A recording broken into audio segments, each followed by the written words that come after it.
estemos todos bien ahí con este tema que es una patología rara, que siempre la tenemos que tener en mente cuando veamos un tumor, sobre todo en pacientes jóvenes. Adelante, doctor Santi Sofión, puedes empezar. Muchas gracias, Roy. Bien, el día de hoy tenemos preparado una charla sobre angiofibromas y vamos a hablar sobre cómo se ha ido desarrollando la cirugía aquí en Guatemala y los datos que tenemos al respecto. Yo creo que es importante otra vez recalcar las pinceladas de la evolución de la ciencia para ver dónde estamos, de dónde venimos y hacia dónde vamos. Como comentamos la vez pasada, las teorías geocéntricas de Ptolomeo, heliocéntricas de Copérnico, reforzadas por Galileo, nos cambiaron los paradigmas donde creíamos que la Tierra era el centro del universo y comenzamos a considerar que el Sol era el centro del universo. Pero ¿qué sabemos hoy? En este video de aquí arriba a la izquierda pueden ver cómo el Sol es como cometa que está dando vueltas alrededor del centro de la galaxia, de la Vía Láctea. Y nosotros con los planetas somos como que fuéramos la cola del cometa. Y cada 226 millones de años, el Sol da una vuelta entera a la galaxia y se llama año galáctico. Entonces quiere decir que el Sol no es el centro del universo. Entonces, ¿dónde está el centro del universo? Aquí van a ver aquí arriba a la derecha cómo en una simulación estelar, si ustedes ponen el centro de la imagen y unen los puntos, van a ver que todo se centra hacia ese punto, hacia esa estrella, hacia ese planeta o hacia esa galaxia. Eso significa que todo es el centro del universo. ¿Por qué?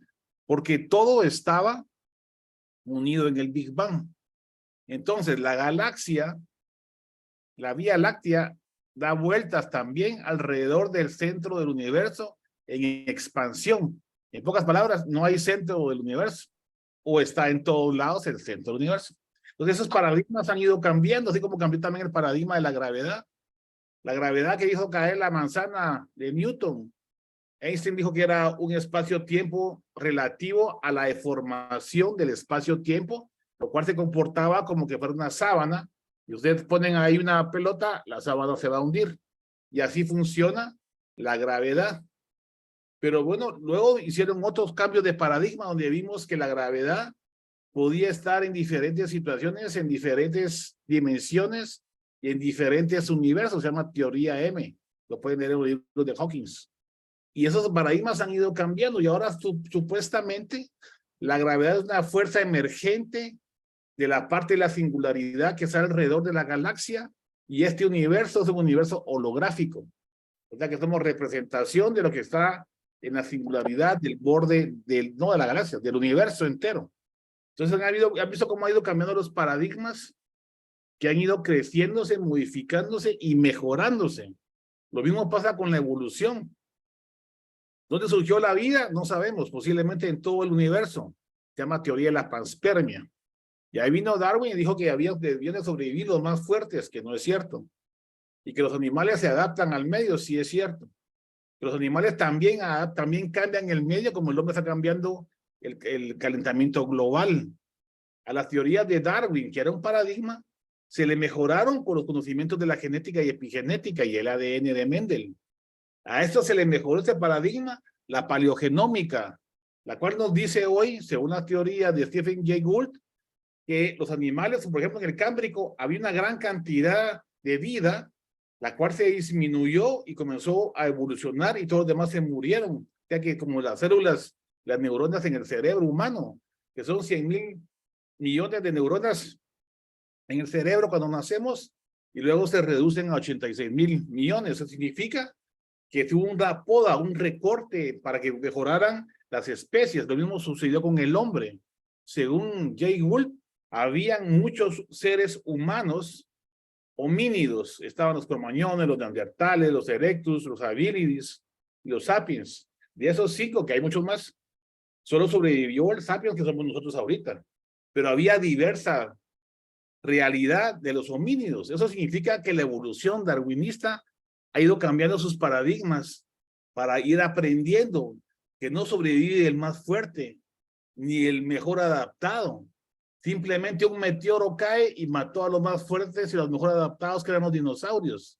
Entonces, esas características de la evolución de Darwin han ido mejorando, modificándose, hasta decir hoy que la simbiosis es parte de la vida misma y de la evolución.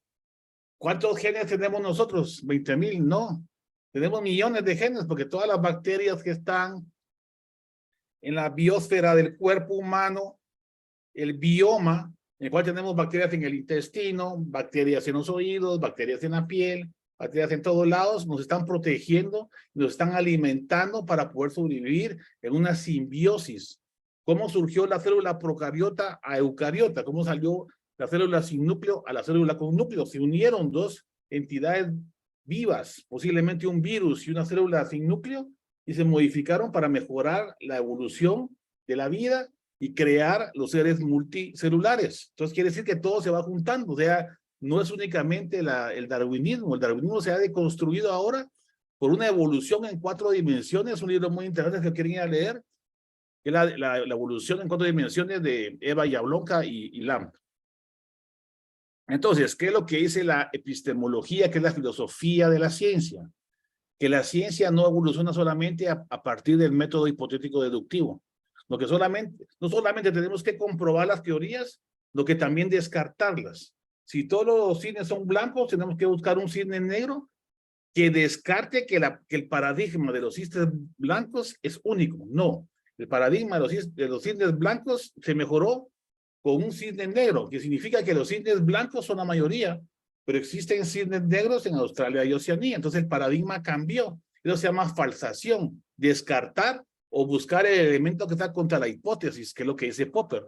Siempre tenemos que buscar, no solo comprobar las teorías, sino que buscar las alternativas posibles y tratar de descartarla con otras nuevas teorías, que son los paradigmas que Kuhn dice que se construyen y se construyen todos, pero no se desconstruyen todo, porque la teoría de la gravedad y las fórmulas de Newton todavía sirven para bombardear Ucrania y para bombardear Rusia. Entonces, ¿qué significa? Que las teorías siguen siendo ciertas, pero se mejoraron con la teoría de la gravedad. Igual los paradigmas, que no solamente se tienen que comprobar, sino que también se pueden descartar, y esos paradigmas van modificándose y mejorando. Entonces, Lakatos dice que tiene razón tanto Popper como Kuhn, que el método hipotético deductivo se puede falsear y que los paradigmas van cambiando, que podemos utilizar los dos tipos de pensamiento epistemológico sobre la ciencia. Pero luego dice Feyerabend que no solamente son las formas de conocer la ciencia muchas veces se da por casualidades, como les decía la vez pasada, la casualidad de haber descubierto la penicilina, la casualidad de haber descubierto el Viagra, la casualidad de haber descubierto las células en espejo de la teoría de la mente en el cerebro humano. Fueron casualidades, fueron momentos eurecas, así como la molécula de quelule que lo soñó durante una madrugada, o la tabla periódica de los elementos que Mendeleev lo soñó en una madrugada. Así se han descubierto la teoría de Bohr de la física, así se hizo la novela de Frankenstein, y así se han hecho muchas cosas más por casualidad o por momentos eurecas. Entonces no solamente existe el método hipotético, ni la falsación, ni los paradigmas, ni la falsación sofisticada, sino que también hay casualidades que permiten a la ciencia evolucionar. ¿Qué significa todo eso? Que la medicina también evoluciona. Ya se los decía la vez pasada. La medicina basada en la eminencia, que son nuestros grandes jefes que nos enseñaron, y nos enseñaron, por cierto, también se pueden equivocar, como se equivocó mi jefe cuando me dijo que no utilizara el endoscopio para operar el oído, que me iba a echar de la residencia. Y hoy, la cirugía endoscópica de oído se hace en todo el mundo. O sea que si el doctor me hubiera apoyado en mis andanzas por endoscopía en el oído, hubiéramos sido el primer hospital en México y si no en el mundo, en el 95, en desarrollar esa técnica, pero él me apagó con esa intención, esa motivación que yo tenía. Entonces, la medicina basada en la evidencia también es un paradigma que se cambia y se modifica a la medicina basada en la evidencia, que supuestamente nos dice todo lo que es bueno y malo para nuestros pacientes. Pero ese paradigma también cambia y se modifica, porque hoy necesitamos de la medicina de precisión y la medicina personalizada para brindar lo mejor a nuestros pacientes, donde la medicina se personaliza nos da unos hallazgos predictivos, preventivos y participativos, que es lo mejor para el paciente. Pero no solamente eso, también tenemos que ir al mundo real y ver dónde vive el paciente, su sistema económico, su sistema político, si tiene dinero o no para comprar las medicinas, y eso también se va mejorando. Entonces, esa mejora transforma los paradigmas del pensamiento tradicional universitario de las especializaciones como otorrino u oncología por un pensamiento posmoderno y neoexistencialismo, que significa un pensamiento complejo donde todos utilizamos la multidisciplinaridad, la interdisciplinaridad y la transdisciplinaridad, lo cual en pocas palabras significa que todas las especialidades y todos los paradigmas trabajamos juntos para beneficio del paciente, de nosotros mismos, rompiendo barreras y deconstruyendo los paradigmas que cada quien tenemos para buscar el mejor apoyo al paciente y a nosotros mismos y a la humanidad y al planeta entero. Eso se llama en pocas palabras transdisciplinaridad, que es la herramienta básica del pensamiento complejo de Edgar Morin, que lo vimos la vez pasada, y es hacia donde tenemos que guiarnos ahora. En las grandes universidades del mundo ya hay centros de ciencias de la complejidad, donde las diferentes especializaciones como la teología, la religión, la filosofía y la ciencia se unen para buscar un mejor planeta, en pocas palabras. Pero no debemos de olvidar que muchas veces nosotros, los mismos científicos y los médicos, podemos ser manipulados para cambiar los paradigmas en beneficios económicos. Por ejemplo, los científicos apoyaron el uso del tabaco, que eso era una manipulación de la información para brindar beneplácitos económicos a la industria del tabaco en la década de los 50. Lo mismo con el alcohol.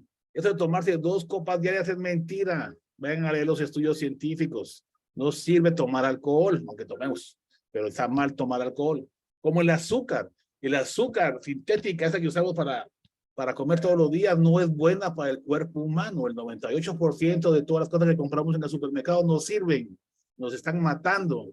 Sin embargo, nadie estudia el azúcar para decirnos que eso está malo, ¿ah? ¿Por qué? Porque no queremos, nos hacemos los locos, ¿o qué está pasando?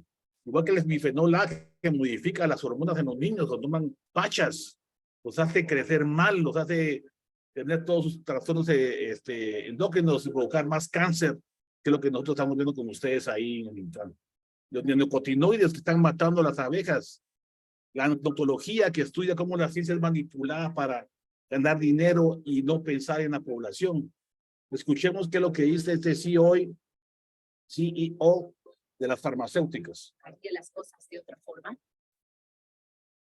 Si pudiera hacer eso, probablemente subiría el precio aún más. En el sector sanitario hay una demanda constante, así que podría haber obtenido aún más ganancias con un precio más alto. Y ese es mi objetivo final. Nadie lo dice ni se enorgullece de ello, pero vivimos en un sistema capitalista que tiene sus reglas, y mis inversores quieren que obtenga el máximo en ganancias. No quieren el 50 o el 70%, quieren el 100%. Por eso te lo recalco nuevamente en esa nueva presentación para que nos vaya quedando estos nuevos conocimientos que tenemos de la misma ciencia. La ciencia no es perfecta, puede ser manipulada. Hoy estaba hablando con un presidencial en la clínica en la tarde. No sé quién va a bien. Y entonces él era antivacunas, ¿verdad? Entonces yo les pregunto a ustedes, ¿cuántos de sus colegas son antivacunas? ¿Cuántos somos pro vacunas? Y si ustedes les preguntan a ellos lo que les quería contar, ellos están convencidos de que tienen la razón, así como nosotros. Entonces, ¿qué pasa? Parte de razón tenemos nosotros como pro vacunas y parte de razón tienen los antivacunas. ¿Por qué? Porque es la vacuna un medio para enriquecer a las farmacéuticas, sí. Porque fue un estudio experimental, se probaron en humanos, sí. Fue un estudio experimental. Y que concluyó todos los experimentos, por supuesto. ¿Y puede ser utilizado para poner chips? No. ¿Puede afectar la genética y afectar el desarrollo dentro de 50 años? A ver. Entonces quiere decir que hay algo de razón en las dos perspectivas. Y es lo que tenemos que aprender de la razón. Que la razón no es más que un abogado del diablo, que solo nos sirve para fortalecer nuestras creencias, para respaldar nuestras verdades. Y al analizarlo, estamos deconstruyendo los paradigmas y repensando con pensamiento crítico lo bueno y lo malo de cada paradigma. Y así deberíamos de pensar todo. las religiones, filosofías, ciencias, políticas, elecciones en Guatemala, todo. Repensar y repensar quién de verdad tiene la razón. Bueno, para entrar en detalle en el tema, en 1995 hicimos la primera cirugía endoscópica nasal en Guatemala, que les pongo la tesis del doctor Guzmán, que fue donde lo reportamos. Yo hacía la cirugía, el doctor hizo su tesis, y nos ayudamos a dejar una evidencia científica disponible para las nuevas generaciones. Entonces, el angiofibroma es un tumor benigno, localmente agresivo, altamente vascularizado, poco frecuente, exclusivo de hombres, aunque se ha encontrado, se ha reportado una en mujer, pero tenía problemas genéticos más que hombre o mujer, era un hermafrodita. Y entonces esa era la duda, pero han sido pocos publicados a nivel mundial. La edad generalmente son adolescentes o jóvenes que pueden causar una obstrucción nasal unilateral, una epistasis espontánea que los puede matar. La historia, como todo, está fundamentada en una buena historia clínica. El diagnóstico está fundamentado en una buena historia clínica. Podemos apoyarnos de una tomografía, de una resonancia, de una angiografía, pero todo tiene sus pros y sus contras.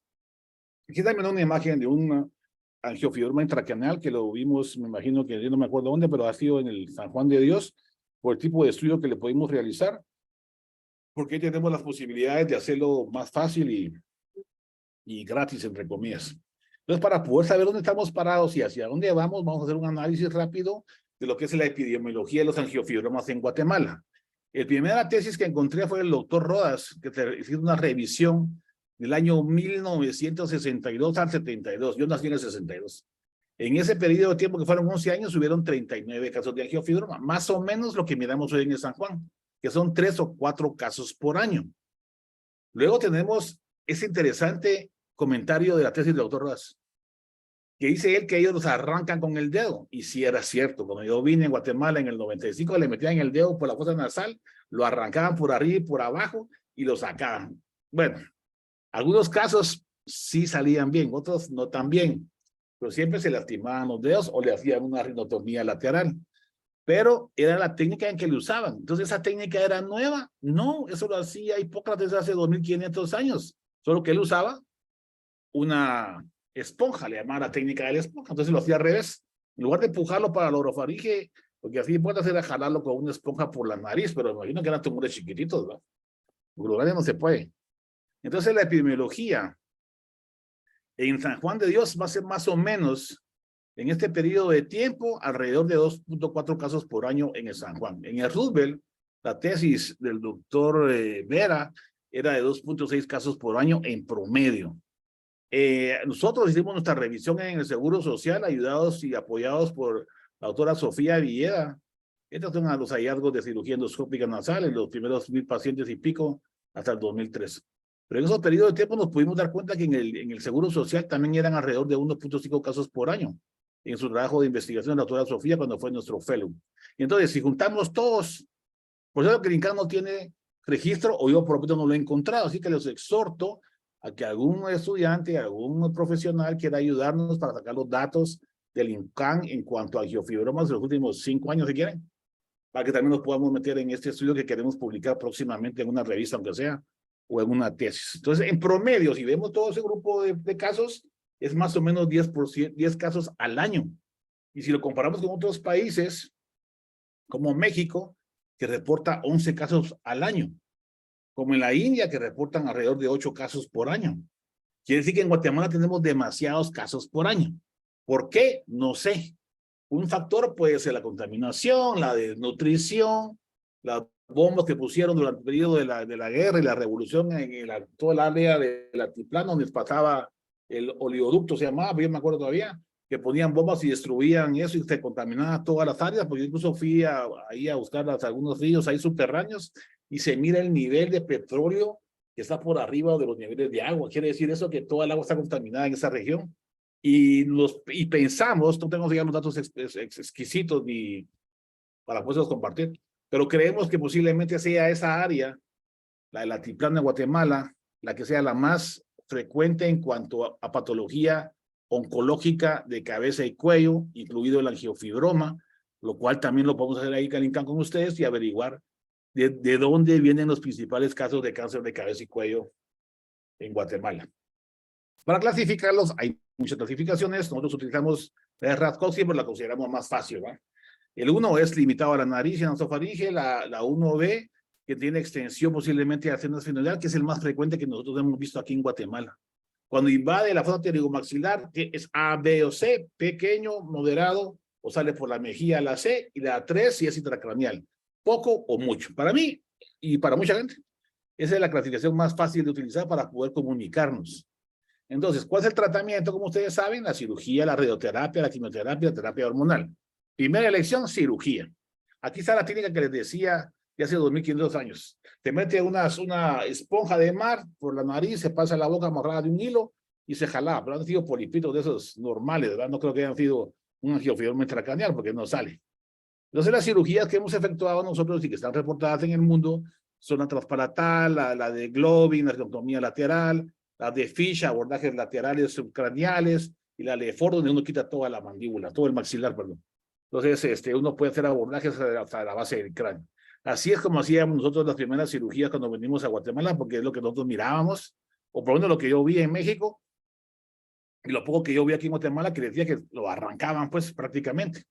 Pero ese tipo de procedimientos son peligrosos, no solamente para los pacientes que pueden tener muchas complicaciones, sino que también para uno como cirujano. Yo me acuerdo que le metíamos el dedo ahí y estaríamos rayados del dedo porque todas las postes ergoideas y la parte que uno dejaba de hueso ahí, le rayaban todos los dedos, y muchos cirujanos que ustedes conocerán como yo han muerto de hepatitis B, ¿va? Aparte de SIDA y todo lo demás que hay ahora. Entonces, es importante cuidarse, ¿va? Entonces, eso de meter al dedo. En un congreso internacional presenté este video. Dije, bueno, este meter el dedo hay que tener cuidado. ¿Dónde mete uno el dedo, va? Y pasé este videito, donde el monito mete el dedo en el agujero negro y se da una gran sorpresa. Y yo me reí como mucha gente, pero algunos lo tomaron a mal. Y tuve comentarios muy críticos de Guatemala, de otorrinos de Guatemala con respecto a este videito, pues no es hacer una broma nada más, ¿verdad? Pero en fin, cada quien. Bueno, en 1998 hicimos una cirugía endoscópica completa de un angiofibroma de un paciente que vino de México a Guatemala a operarse. Y decidí hacerle un abordaje endoscópico. Y gracias a Dios todo salió bien. Aquí está el paciente postoperatorio, aquí está el tumor. No le hicimos angiografía como está aquí, pero se puede hacer, por supuesto. Y esa era la tomografía más o menos del tamaño del tumor. Bueno, es importante recordar que el checklist ha venido a cambiar nuestros hábitos quirúrgicos. Y se los digo, háganlo. Yo he visto rodillas operadas del otro lado, he visto piernas amputadas normales, he visto cirugías oftalmológicas del ojo bueno, he visto cada cosa.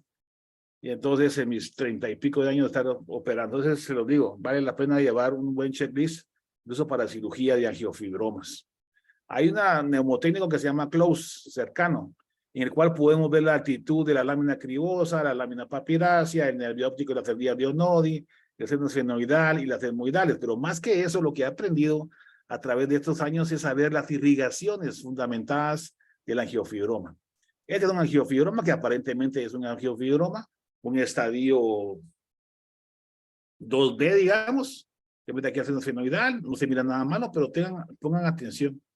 Si ustedes miran un medio de contraste a ese tumor, pueden ver que está intracraneal. Entonces pueden tener un tumor chiquitito aquí, miren, en la nasofaringe, que es donde nacen, y se puede meter por la fisura orbitaria superior hacia la base hacia el área subtemporal. Subtemporal es intracraneal e infratemporal es extracraneal. Pero yo he visto casos de tumores aparentemente de estadio 2B intracraneal. Entonces tengan cuidado. Siempre pidan sus tomografías con medios de contraste, como en este caso, miren cómo está aquí el tumor. Subtemporal, infratemporal. Miren cómo está aquí. Sale casi a la mejilla, sale por aquí abajo, la cristal algo cigomático.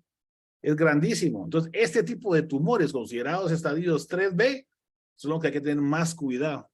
¿Por qué? Porque la resección endoscópica abierta, como la quieran hacer, es muy complicada. Ahora con esta tecnología, miren cómo se mira bonito. Uno puede ver dónde está el angiofibroma, hasta dónde llega. Miren cómo está aquí, el seno esfenoidal está abierto, la fosa subtemporal, perdón, infratemporal está metido el tumor hasta la parte externa. Y uno puede planear mejor su cirugía. Ya sabe qué arterias son las que están irrigando el tumor y tiene que llevar los principios de Carrel para hacerlo como debe ser. Y en esta otra imagen pueden ver el control postoperatorio. Miren cómo se mira aquí. Ya le quitamos toda la pared medial nasal, le quitamos la pared posterior del seno maxilar, entramos al seno esfenoidal y ligamos la maxilar interna. Antes ligamos la carótida externa, ¿no? primero temporal y después fue definitiva, depende del caso, ¿no? Es importante que preparen el sitio quirúrgico con vasoconstrictores, con anestesia, con propofol y fentanil, es lo que nos recomienda las guías internacionales, que van a usar una máscara orotraqueal, usen orotraqueal, no usen máscara.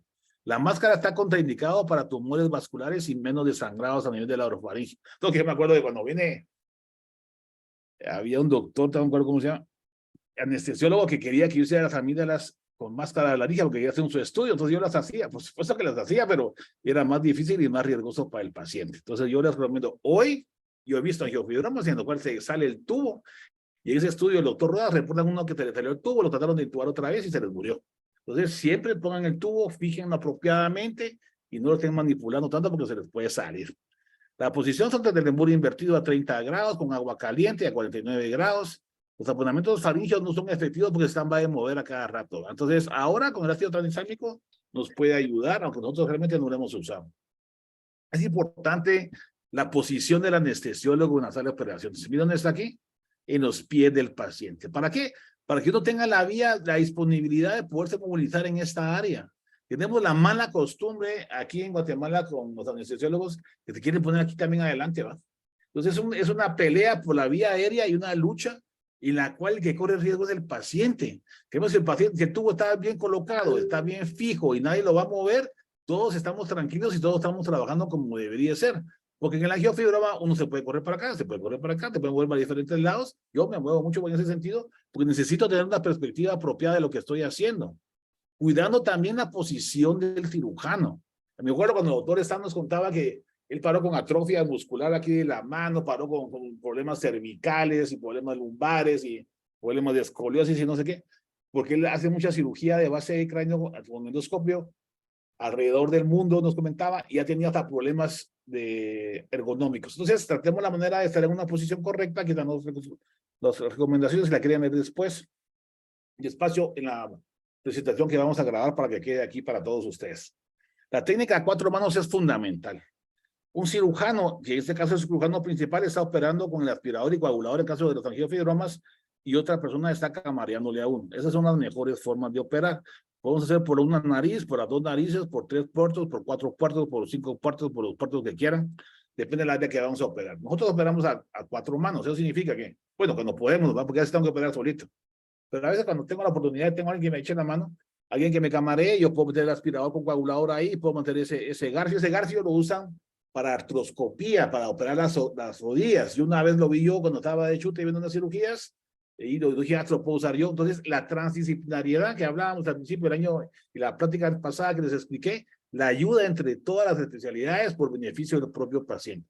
Y muchos de los avances quirúrgicos han sido porque unos se meten en otras áreas para ver cómo pueden aprender. Así fue como surgió la endoscopía nasal en el año 75 de Messerklinger, cuando vio los endoscopios en ginecología y los usó para ver la nariz. Y así comenzó la cirugía endoscópica. Aquí estamos detectando el tumor. Miren, aquí está el receso de los fenoides, aquí está el tabique, son las áreas que están siempre adheridas, que antes no lo decían. Nos dimos cuenta conforme fuimos operando los pacientes con endoscopios.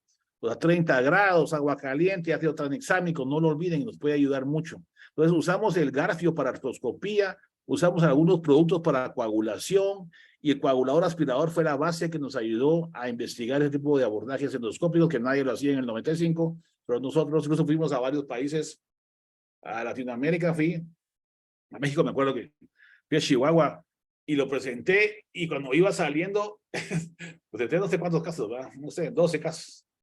Entonces yo salí, como nadie conocía a nadie, nadie me conocía a mí, o sea, que voy a tomar café ahí. Entonces me dicen, cuate, mira, vos viste la película ahí ¿viste la presentación? Sí, parece cirugía. No, parece como que me dijo, parece película de ciencia ficción, ¿va? Dije, falta que no, yo fui el que los hice y sí se puede hacer. Lo que pasa es que tienen que tener los elementos necesarios para poderlo realizar. Entonces, ¿podemos ligar la carótida externa? Sí, temporalmente. Yo no se lo recomiendo hoy. ¿Podemos ligar la maxilar interna? Sí, tras nasal, endoscópicamente lo pueden ligar, la pueden separar, hasta la pueden suturar si ustedes quieren. Pueden usar el ligachur, es lo que uso yo ahora, para que sea más rápido. Es importante ver las otras irrigaciones, no solamente la maxilar interna, sino que la faringe ascendente, la septal contralateral, incluso pueden ser afectados por las oftálmicas, tenemos que ver las afecciones de la terminal media, es decir, tomar el tumor, los principios de Carrel, alrededor de una forma centrípeta, de afuera hacia adentro, digamos los principales puntos sangrantes. ¿Por qué no ligar la carótida? Y la voy a enseñar en un caso. Ese es el caso. Miren, aquí ligamos la carótida externa, le quitamos el tumor al paciente, el tumor recidivó, pero recidivó de la oftálmica, de la carótida interna. Entonces, ¿qué significa eso? Que lo que tenemos que hacer es ir a limitar la irrigación del tumor a las áreas cercanas, porque si la agarramos muy lejos, el tumor tiene alta biodisponibilidad de conexiones vasculares nuevas. Es como cuando nos infarta como yo, que tenemos nueva vascularización, pues igual es el angiofibroma, toma la sangre de donde pueda. Entonces, hay que ir a ligar exactamente las áreas cercanas al tumor. Podemos usar angiografías, por supuesto, y la embolización también es buena, está reportada en todo el mundo. Pero aquí en Guatemala no tuvimos tan buenas experiencias como hubiéramos querido. Tuvimos problemas oftalmológicos, ceguera temporal, tuvimos hemiplejías y cosas raras, ¿va? Entonces, no voy a entrar en detalles. Yo creo que sí se puede utilizar, la ciencia lo ha reportado y en todo el mundo lo utilizan. Entonces yo creo que es una alternativa. Yo hoy aquí en Guatemala no opero con embolización. Bueno, quiero agradecer a todos que hayan votado por estas nuevas esperanzas, esperando que pensemos en nuestros nietos en la segunda vuelta. Entonces la técnica que yo uso es bueno, depende del tamaño, ¿va? Como hemos dicho aquí varias veces, es una cirugía personalizada, predictiva y de precisión. Es decir, si tengo un tumor pequeño como este, y aquí está la fosa pterigomaxilar, está ampliando el espacio, entonces podemos abordarlo por vía endoscópica directa hacia el problema vascular o de irrigación principal, que es la maxilar interna. Entonces, ahí es el primer lugar que iré a controlar, no lo demás. Ahí, ¿por qué? Porque ahí está la principal irrigación del tumor, y ahí surge en mayor parte de vasos grandes. Entonces, hay que ir ahí cuando no está sangrando todo. Uno va, diseca la maxilar interna vía endoscópica y le pone, yo nunca he puesto un clip porque nunca he tenido la oportunidad, pero ahora le meto el ligashur, ya. Entonces con eso, bueno, eso ya es una parte, ¿va? Luego tenemos que ir en forma centrípeta alrededor del tumor para ir cauterizando las áreas. Aquí está el tumor preoperatorio, aquí está el tumor postoperatorio. Miren que está haciendo el senoidal, la cuana. Antes quitaba el cornete, ¿va?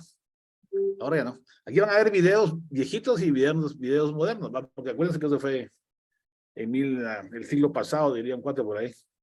Entonces, en esta técnica centrípeta, entramos con un endoscopio a través de la fosa maxilar, la fosa canina. Aquí está el óseo en el seno maxilar, levantamos la pared posterior del seno maxilar, vamos a ligar la maxilar interna y comenzamos a disecar el tumor de la parte externa hacia la parte interna, bordeando todo alrededor del tumor para devascularizarlo y sacarlo por la boca. ¿Qué es lo que hacemos? Por vía antral, hasta el óseo que vemos aquí está el abordaje endoscópico.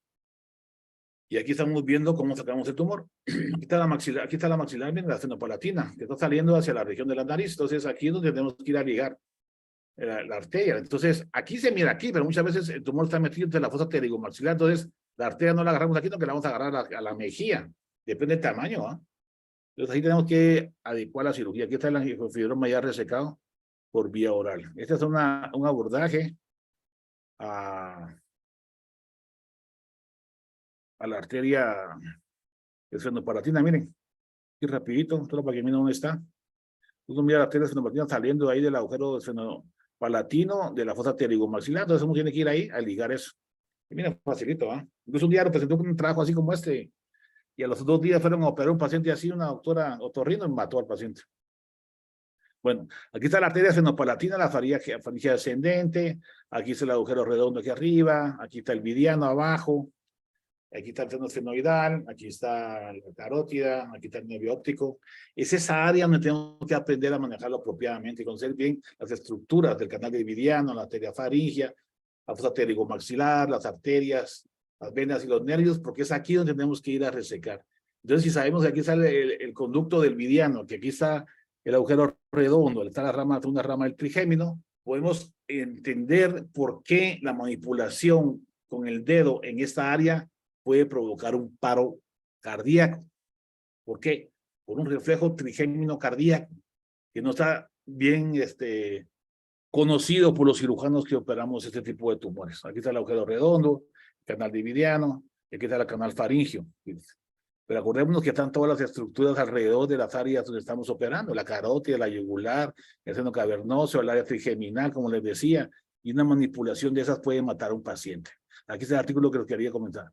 El reflejo trigémino cardíaco durante la angiofibroma juvenil, la cirugía, es una cosa que puede provocar problemas. Aquí está lo que es el palatino, la posición vertical, la horizontal, aquí están las fosas pterygoideas, y es esta área donde tenemos que conocer bien la fosa pterigomaxilar y conocer que hay la manipulación en esta área. Aquí está la fosa pterigomaxilar, miren aquí.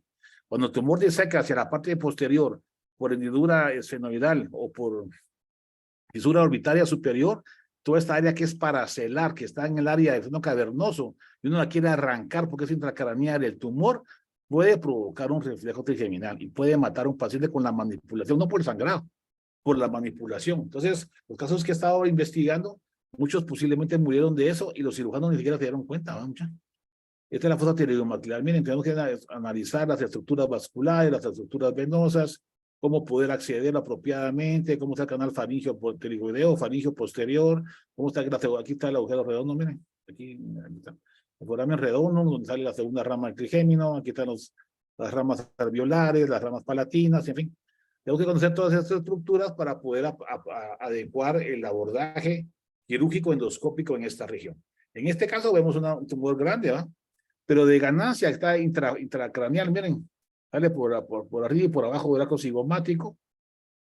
Es un estadio 3B que va de toda la fosa subtemporal intracraneal, subtemporal intracraneal e infratemporal extracraneal. Y a de ganancia tenía aquí un aneurisma.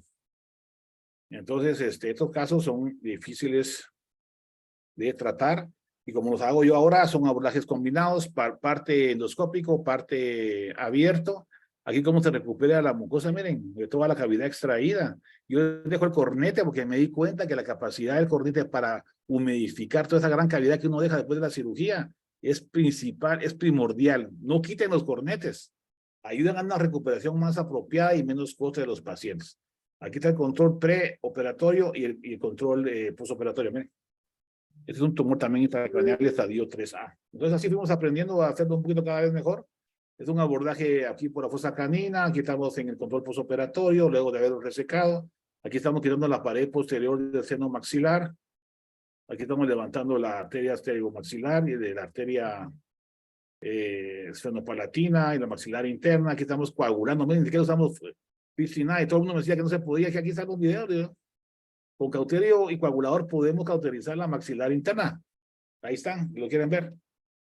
Y así fuimos aprendiendo, porque para ellos era prohibitivo usar el cauterio monopolar, ¿va? Cuando fui a México, bueno, fui a México, fui a Centroamérica y hasta Argentina y a varios lados de toda América. Entonces, hemos recibido hasta premios por eso. Pero no es porque yo sea mago, no, que siempre tenemos la necesidad de hacerlo. ¿Por qué? Porque aquí en Guatemala tenemos muchos tumores de eso y nadie los quiere operar.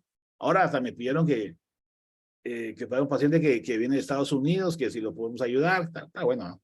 Pero aquí está el área, miren, ya pues operado con el área nasofaringe, aquí está el seno, toda pterigoidea, aquí está el seno esfenoidal, todo abierto, miren cómo se destruye el tumor. Aquí está el control postoperatorio, aquí sacando el tumor por la vía oral, aquí empujándolo hacia la nasofaringe, porque es tan grande que no sale por la nariz, ¿verdad? Entonces tenemos que ir a los tumores. Aquí pueden ver la arteria, la maxilar interna, el abordaje por dos puertos, se llaman algunos, ¿va? O doble acceso. Hemos ido aprendiendo conforme hemos operado abordajes a la base del cráneo, como este tumor grande de seno esfenoidal, que lo estamos operando con el doctor Villeda y con el doctor Ávila en el Seguro Social, cuando estábamos todavía jóvenes y teníamos pelo. Pero como les digo, hemos ido aprendiendo a hacer un poquito de todo, hemos aprendido también a abordar por varios puertos, no solamente transnasal, sino que también transmaxilar, y ahora queremos aprender transorbitario para abordar lo que es la parte más posterior. Aquí estamos disecando un meningocele. Bueno, esto fue un quiste esfenoidal, miren. Aquí se mira el quiasma, la carótida, perdón, el comunicante anterior y cerebral anterior. En unos cursos que fuimos los doctores nos metimos hasta el ángulo pontocerebeloso y ahí estaba viendo unos artículos que ya se puede abordar los tumores del ángulo pontocerebeloso hasta un abordaje transorbitario, ¿no? Aquí operando en el Seguro Social en el año pasado, antepasado. Ya con navegador y todo, o sea, tenemos la oportunidad en los hospitales de usar navegador. Este caso que les presenté la pasada, que no tenía la foto, pero la encontré ahora, por eso la puse, donde reconstruimos una atresia acuana bilateral en el intensivo de Pamplona. Entonces estamos operando ya en donde necesariamente podemos acceder más fácilmente a los pacientes, lo operamos en intensivo de Pamplona, unas 13 adecuadas a las 24 horas de nacido el paciente. Bueno, punto no lo podemos hacer también intraútero, vamos a. Por tiempo es un poco curioso y vamos a ver si algún día lo hacemos. Otro tipo de tumores, aquí está la nasofaringe, mira, aquí está el tumor, la fosa pterigomaxilar, aquí te mira bonito, ¿eh? La fosa pterigomaxilar, aquí arriba es el esfenoidal, el cornete inferior lo dejé, miren. Aquí está la trompa de Eustaquio, aquí está el tumor, las diferentes inervaciones, irrigaciones, suplencias vasculares, aquí el ligachur, como les decía, que es lo que más estamos usando. Tengo 17 años. En mi primer día posoperación de angiofibromas juvenil.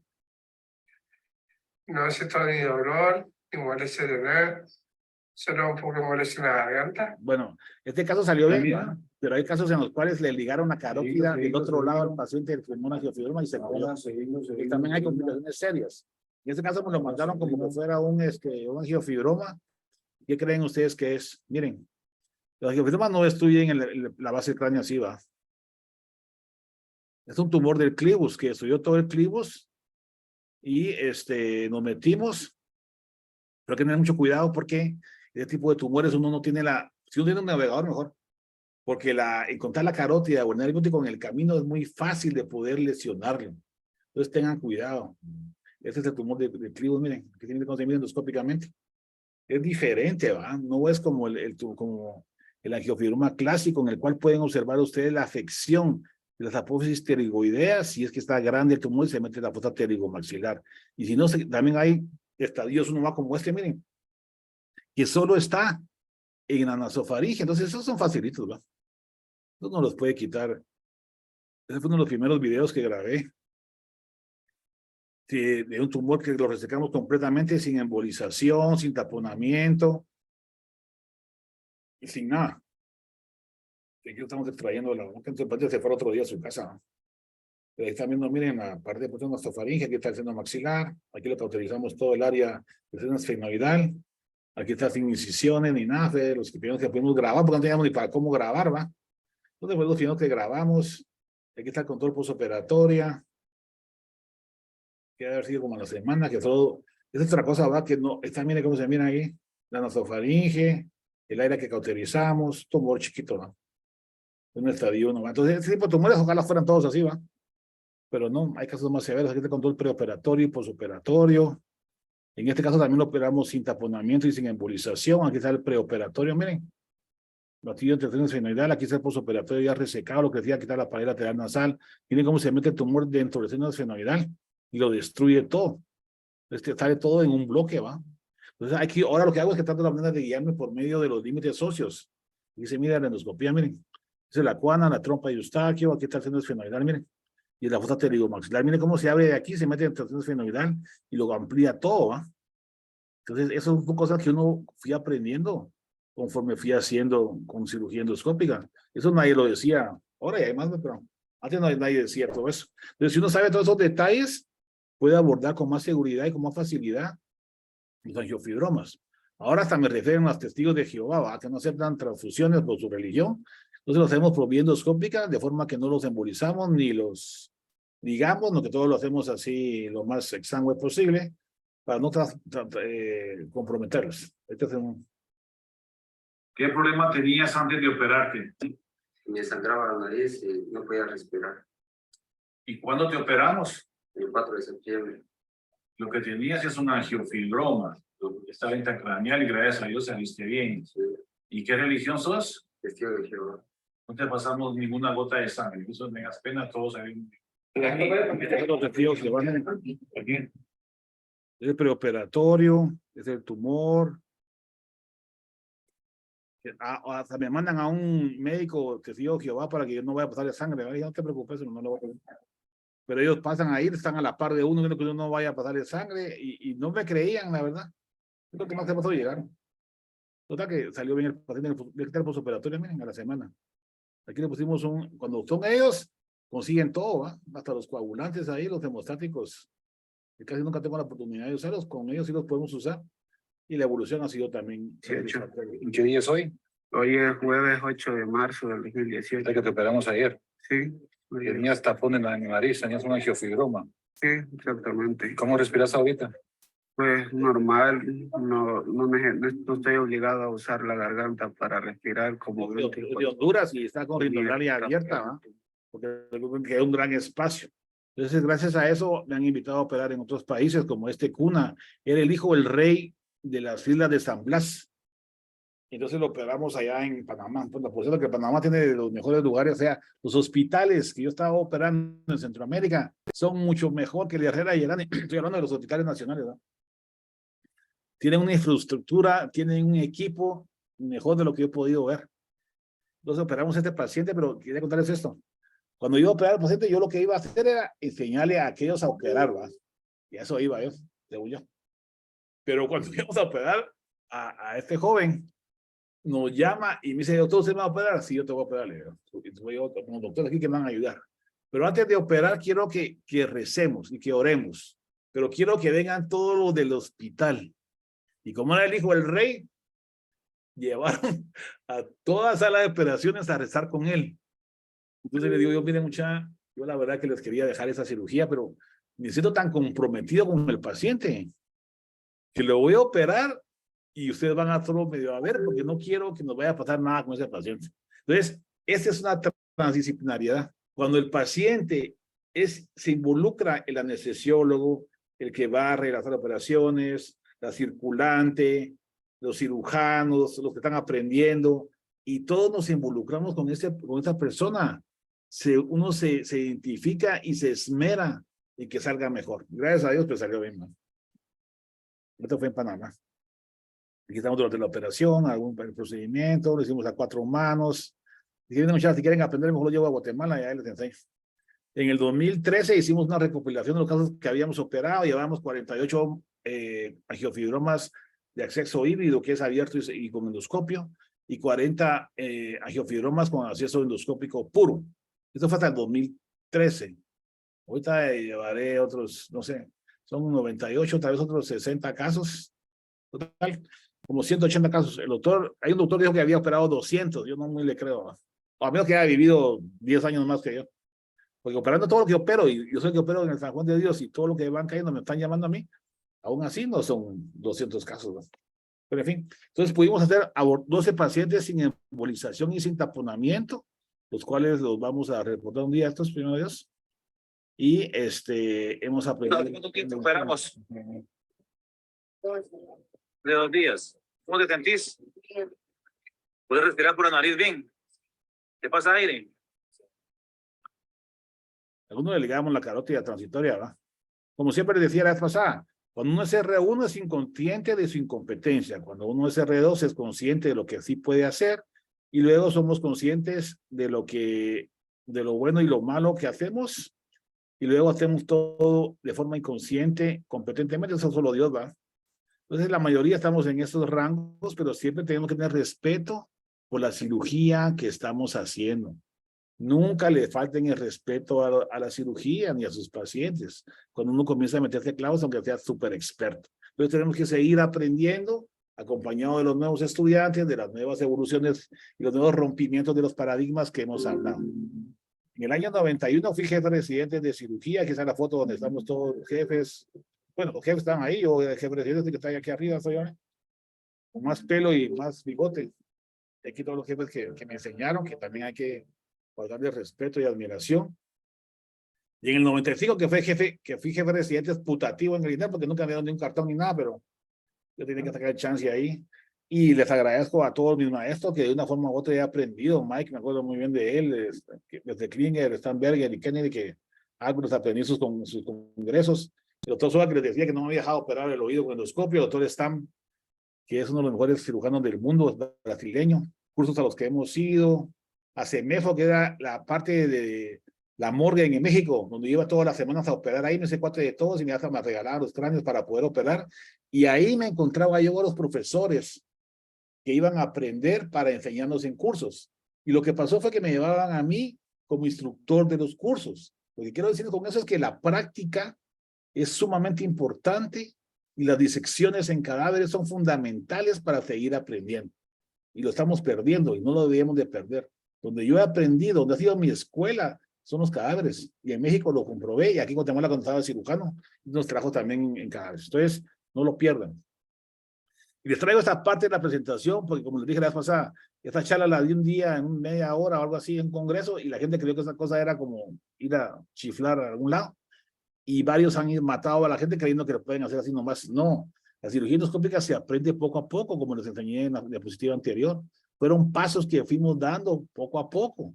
Pero una cirugía endoscópica nasal los puede dejar ciegos, un encefalocele, una ceguera, una ruptura de la base del cráneo. Ahí miren esa ruptura.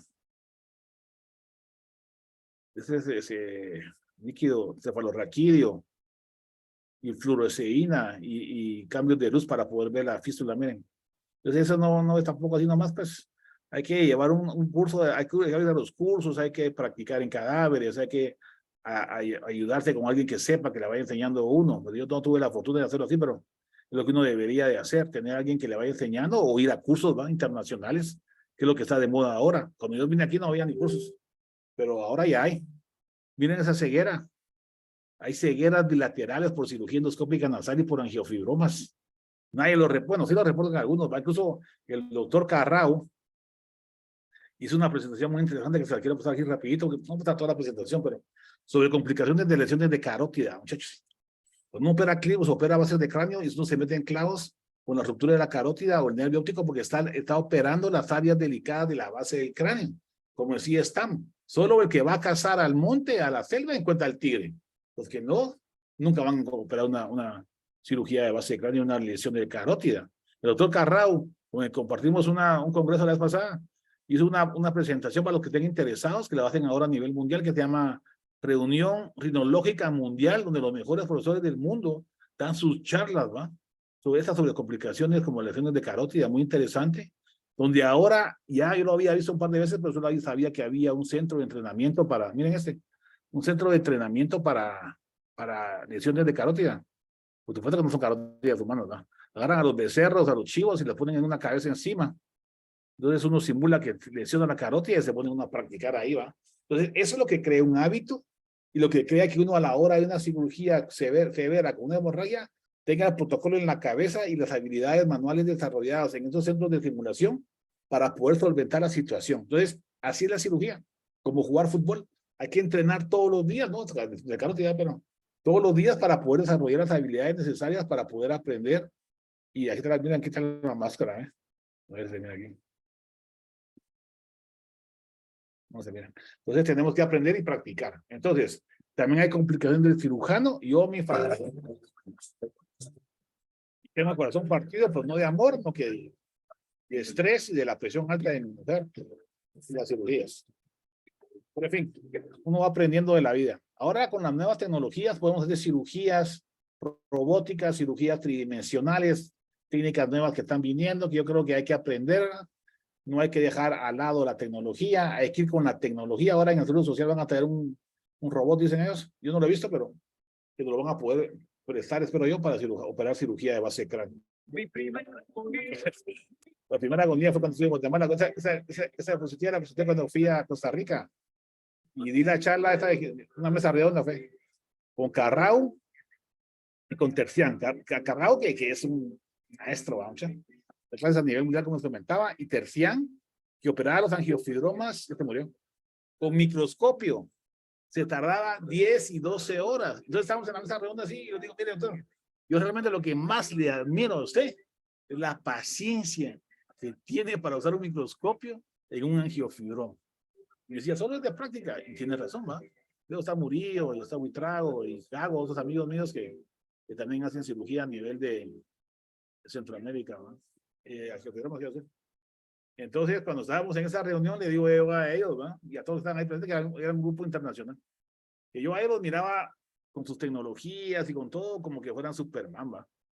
Pero que a veces me ponía a pensar que nosotros aquí en Latinoamérica, y usamos un simple Bobby con un Garfield, decía yo, a veces tengo que usar un teléfono para darme fuente de luz en esa época, porque no tenía ni fuente de luz. Entonces tenemos que hacer muchas veces como el Chapulín Colorado, ¿va?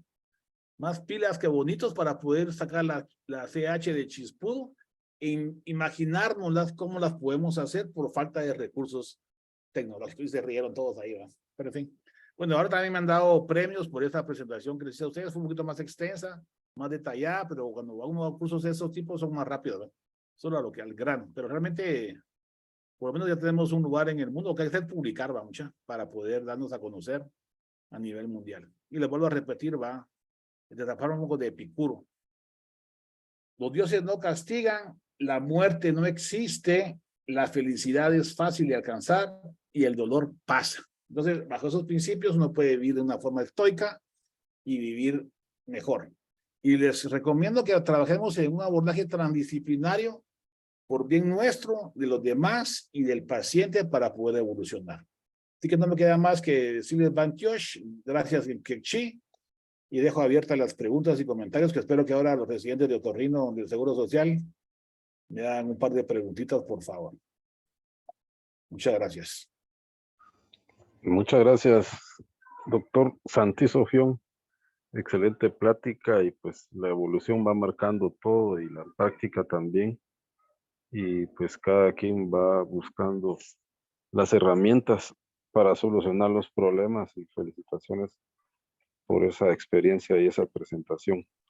No sé si tienen alguna pregunta, jóvenes. Aprovechemos aquí al doctor Santizo Fión al respecto. Buenas noches, doctor. Sí, yo tengo una pregunta. Adelante.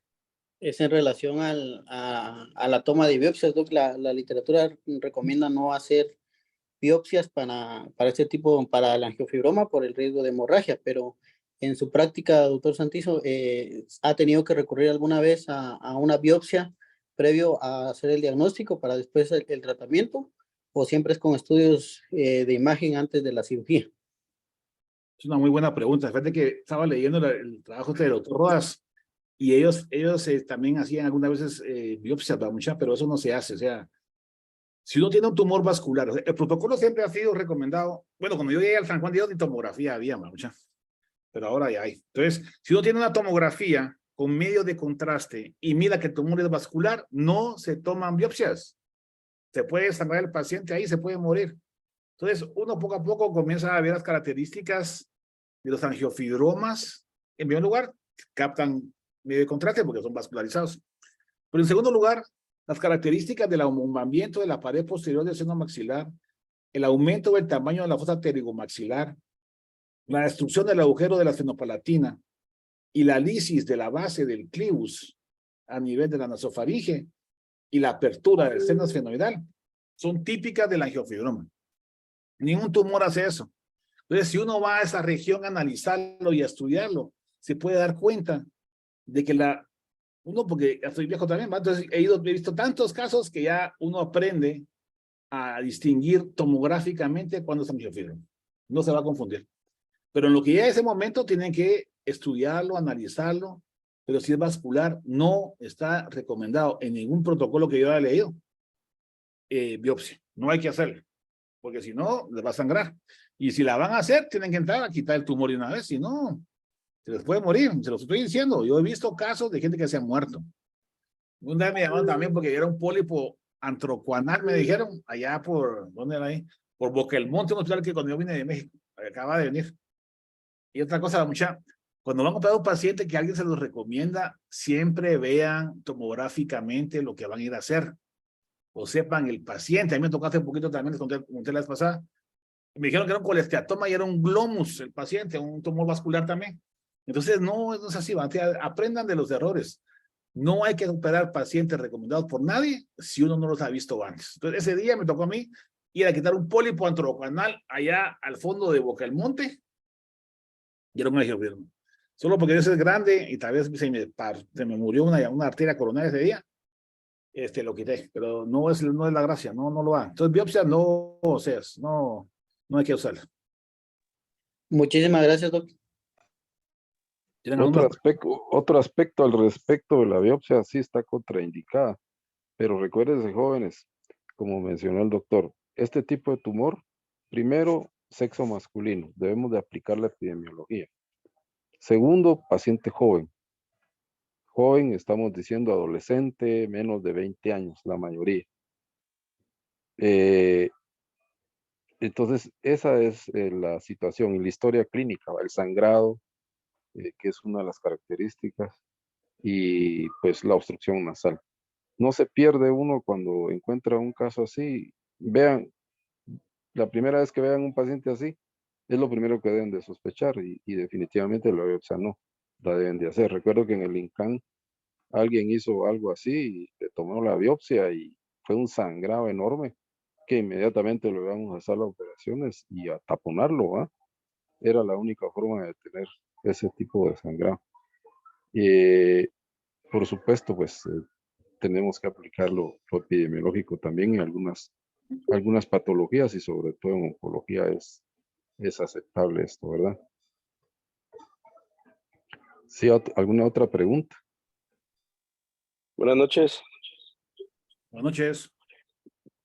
Doctor, le habla René. Sí, René, aquí te estoy controlando. Está Ocean, Mire, está Amner. tenía una duda con respecto a la ligadura de la carótida externa que usted mencionó. Si en Ajá, algún punto usted lo hacía de rutina, exponer la carótida sin ligarla para estadios avanzados de un angiofibroma, sí, fíjate que o si lo dejó de hacer. bueno, mira, es que como les digo, este es un ciclo de aprendizaje, ¿va, mucha? Lo que yo leí y aprendí en México, bueno, que en México no operamos tantos, me acuerdo yo, operamos algunos, ¿va? Pero ahí le ligamos la carótida externa. Entonces, cuando yo vine aquí, eso es lo que yo sabía, lo que yo había leído, entonces le ligaba, le abría, agarraba la carótida y se la ligaba de una vez. Después, comencé a abrirla y a clampearla, vamos. Y después lo operaba y después lo desclampeaba. Pero son pájaros porque después me sangró. Entonces, lo dejé de hacer. Y ahora lo que hago es que me voy a la fosa pterygomaxilar, me voy al abordaje de su infratemporal, quito la pared posterior, pues no quiten la pared lateral del seno maxilar, quiten la pared posterior hasta donde hace la L, hasta ahí. ¿Por qué? Porque si quitan esta pared lateral del seno maxilar, se les va a meter toda la grasa de la mejilla. Déjenla. Entonces, aquí con el tumor aquí, que uno lo puede jalar, buscar la maxilar interna y clampearla. No tienen que ligar la carótida. Yo hoy por hoy ya no lo hago, pero es un proceso, ¿no? Entonces, pueden ligar la maxilar interna, digámosle, en la mejilla, pero entrando por el seno maxilar, digamos, para que me entiendan. O la maxilar interna en la fosa pterygomaxilar, o la maxilar interna en el área de la agujero senopalatino. Eso sí, no lo hagan del lado intranasal, porque generalmente el tumor está empujando eso ahí, y cuando uno lo quiere ligar ahí, es muy difícil. Y si no tienen preparado toda la fosa pterygomaxilar y no han levantado la pared posterior, después se le comienza a sangrar y no pueden pararlo. Entonces tienen que empacar y entonces se les complica. Entonces, lo mejor es principios vasculares de Carrel. Vayan a buscar la arteria. Primer paso en angiofibroma. Es el primero. Si algo les puede quedar claro es eso. Vayan primero al control vascular. Vayan a buscar la maxilar interna. Y así que la hayan ligado bien. Yo ahora hasta les puedo pasar un hilo y ligarla si quieren así, pero como es endoscópico, a veces lo hago con ahora lo uso el ligachur, hago una ventana un poquito grande para que meta el ligachur, ¿va? Entonces diseco, más o menos busco dónde está, y con el ligachur lo digo, tranquilo, no he tenido problemas, pero háganlo. Entonces ya después se pueden ir, algo importante, al septal contralateral, las arterias senopalatinas pasa al septal ipsilateral, pero casi siempre hay irrigación contralateral. Otra cosa que también no se sabía, o no sé, todavía están diciendo en los artículos, pero la irrigación contralateral y la septal es importantísima. Tienen que cauterizar esa irrigación. Después, a la faringe ascendente en la nasofaringe también es importantísima, porque donde más sangra el angiofibroma, después de haber ligado las dos, es de esa área, del área adenoidea. Y esa área adenoidea tiene irrigación de la faringe ascendente y la faringe posterior. Entonces, tienen que ir a ligar exactamente ahí. Y otra cosa importante que he encontrado y he aprendido es que el angiofibroma no se pega a toda la pared de la nasofaringe, ¿va? Se pega al borde superior, la unión de la parte inferior del seno esfenoidal. Ahí es donde está adherida. No se adhiere como que fuera unas adenoides que van hasta la orofaringe. No, eso nunca lo he visto. Jamás lo he vivisto.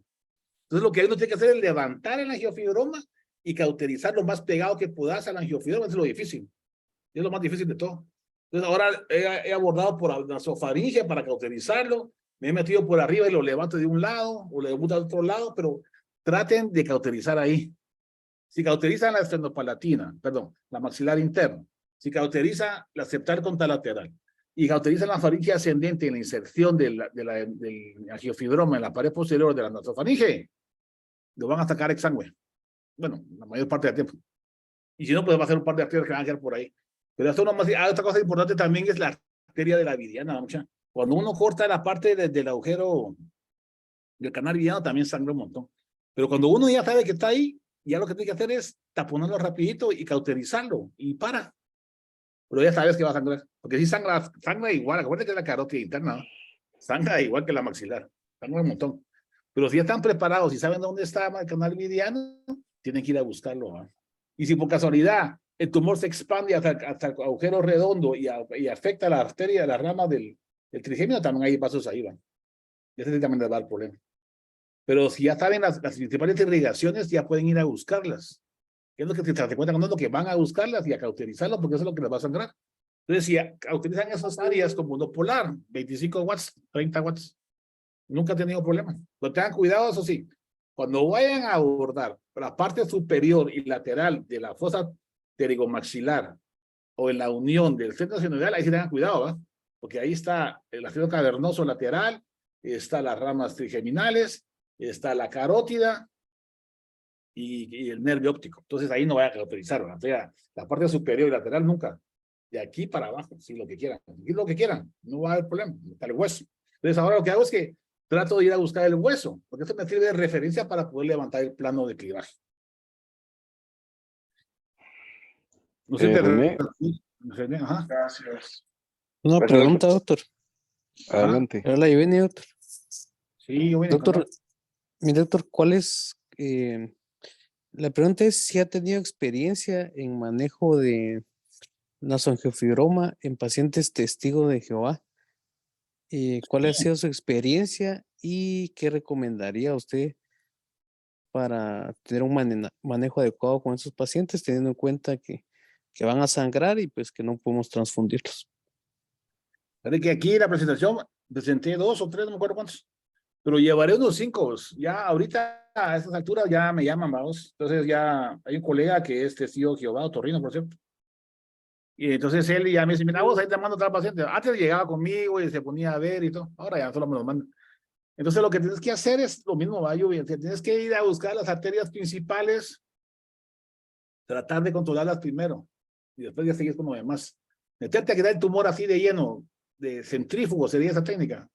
Te vas a sacar un montón, te vas a desesperar, y vas a parar arrancando, va. Otra cosa que cuando es un tumor estadio 3B, siempre le hago el abordaje como que lo voy a quitar con el dedo. ¿Por qué?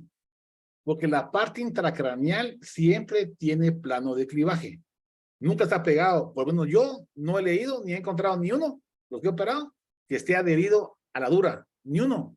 Todos están separados. Entonces, sí lo puedes disecar. Pero disecar esa área con endoscopio, por lo menos hasta ahorita yo no he podido hacerlo. ¿Por qué? Porque está metido en el área subtemporal. Ya tuviste que haber disecado toda la fisura orbitaria superior y es difícil llegar ahí, pues. Entonces, cuando ya me quede ese pedazo, eso que es lo último, ¿no? Quito todo lo demás y lo tengo todo controlado ahí. Y cuando esa área está tomada ahí, siempre va a tener irrigación de la carótida interna, la rama que querrás. Esa última área la quito con el dedo. ¿Por qué? Porque como la quito, ya sé que va a estar el tapón, ¿va? Porque estoy hablando de estadios 3B, ¿va? O sea, los casos difíciles de verdad. No los estadios 1 ni los 2A. O sea, el estadio 1A y 1B, endoscópico exclusivo. Estadio, ahorita yo.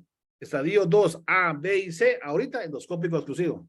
Estadio 3, híbrido. Ya ni siquiera lo pienso, ya hago el abordaje, boto la pared lateral nasal, hago una antrostomía amplia, diseco todo, tengo todo listo. Y trato de quitar el endoscopio. Pero siempre lo tengo abierto. Sobre todo tengo que tener el espacio de la pared lateral nasal donde pueda meter el dedo. Porque es mi última herramienta, va, mucha. La tengo siempre lista porque no quiero que me vaya a sangrar de ahí. ¿Por qué? Porque cuando ustedes meten el dedo dentro del cráneo y están trasteando el trigémino, se puede morir el paciente, no por sangrado. Un paciente de sangrado no se debería morir de un angiofibroma, mucha, y somos cirujanos. Tiene catéter central, tiene una folia, pediste sangre, no se debería morir de hemorragia. Entonces, ¿por qué se murió un paciente? Y yo operé. dio un reflejo trigémino cardíaco. Y no entendía por qué se había muerto. Y pasé pensando lo mismo 3 meses. Y no entendía. Y se los pregunté a los anestesiólogos, no me podían decir.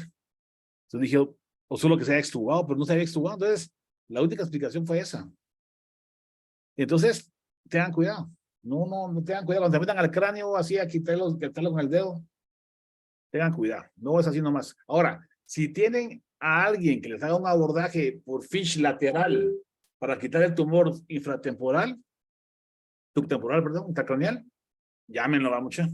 Lo que les digo, la transdisciplinariedad. No tiene que llevarse la de mago tampoco. ¿va? Hay casos de casos. ¿va? Entonces hay unos casos estadios 3B que son 3B triple X, que también los he visto. Y sobre todo recidivas, esas que son recidivas que ya le dieron hasta radioterapia y todo, son un dolor. Entonces, esos casos yo creo que sí hay que abordarlos en un abordaje transdisciplinario. Hablen con un buen neurocirujano con el que se lleven bien y éntrenle con él. Se van a meter a clavos. Por quererlo quitar, van a meterse a problemas y van a arriesgar la vida del paciente o ustedes van a infartar. Entonces, es un tumor interesante, un tumor desafiante y un tumor que tienen que ir aprendiendo poco a poco. No es nomás así tampoco. Ya les cuento, yo he dado charlas de estas y la gente pues cree que son chistes eso que estoy contándoles y se murió los pacientes. He visto varios que se han muerto porque entraron así. Después me llaman a mí a media mañana y yo no puedo ir y cuando me entero después se murió. Un día me pasó. Estaba operando en un hospital privado y yo estaba operando un angiofibroma. Y por casualidad estaba operando otro angiofibroma en otro lado. Yo le dije, mira, yo voy a salir de aquí hasta que termine porque no puedo dejar al paciente aquí a media, pues. Tuvieron clavos y se los murió. Entonces, les cuento también lo bueno y lo malo, va, para que vayan aprendiendo. O sea, uno no es Dios tampoco. Entonces hay que saber hasta dónde encuentran sus límites y si uno no está preparado, no lo hagan. Llamen a alguien más. O la radioterapia, va, que es también otra opción que yo no muy creía, pero aparentemente hay estudios en los cuales los tumores irresecables, recidivantes, intracraneales, yo he mandado un para ahí al INCAM precisamente. Los ha visto Miguel Ortega, por cierto. Y él me ha contado que les ha seguido viendo los pacientes y están bien, va. Aquí en Guatemala estoy hablando porque a nivel internacional sí está reportado, mucha. Los estadios 3B y resecales les dan radio. Y aparentemente es una opción, va. ¿Qué otra pregunta tienen? Muy bien. Sí, ¿Alguna doctor. otra pregunta, joven? Sí, disculpe, doctor, le habla Javier. Digamos, pues yo nunca he entrado a un angiofibroma, ¿verdad? Pero sí, o sea, ahí sí que no es lo mismo llamarla que verla venir, ¿verdad? Me imagino que sí, pues sangra bastante, ¿verdad? Entonces, ya así como en la práctica, ¿cuál podría ser como el punto donde nosotros tendríamos que pasar para una maniobra de control de sangrado así ya extra, digamos, como ligar carótida? ¿Cuándo tendríamos que considerarlo? Esa es una. Y la otra, si el control de daños, digamos, tiene ahí alguna cabida, ¿verdad? Si usted en su práctica pues ha tenido que resecarlo en 2 tiempos, digamos, sí, ¿verdad? Por sangrado. Sí, me ha tocado un par de veces. Es que también son 30 años, ¿no? Entonces yo me acuerdo que una vez sí lo quité y estaba en ese punto exactamente donde no sabía si ligarle a la carótida externa o qué va. Pero ya le había agarrado la carótida, pero ya le había agarrado la maxilar interna, ya se sangraba no es de la carótida, no es de la maxilar, es de la carótida interna. Entonces lo que hice fue eso. Le quité lo que pude, lo empaqué, y lo estabilicé, y a los 8 días entré a quitar este otro pedazo. Entonces, era el pedazo intracraneal, va, mucha. Pero ya estaba fresco, ya estaba tranquilo, ya estaba todo más o menos controlado. Igual que las carótidas, ¿va? Cuando me ha tocado operar pacientes de lesiones de carótida, que me ha pasado también. Pero no en angiofibroma, me ha pasado en tumores de clivos, ¿sí? Cuando no se mira nada ahí es donde me ha tocado un par de veces. Como 3 yo.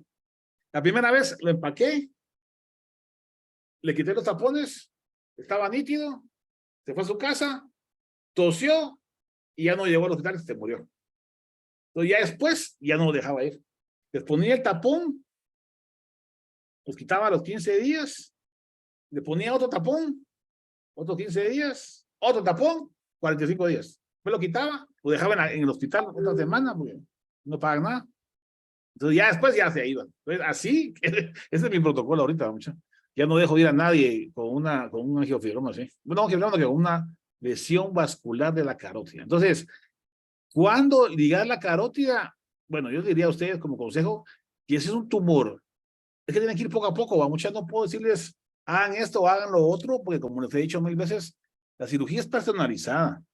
Depende de las características del paciente, depende de la extensión, depende de la técnica que ustedes van a usar, depende de su experiencia.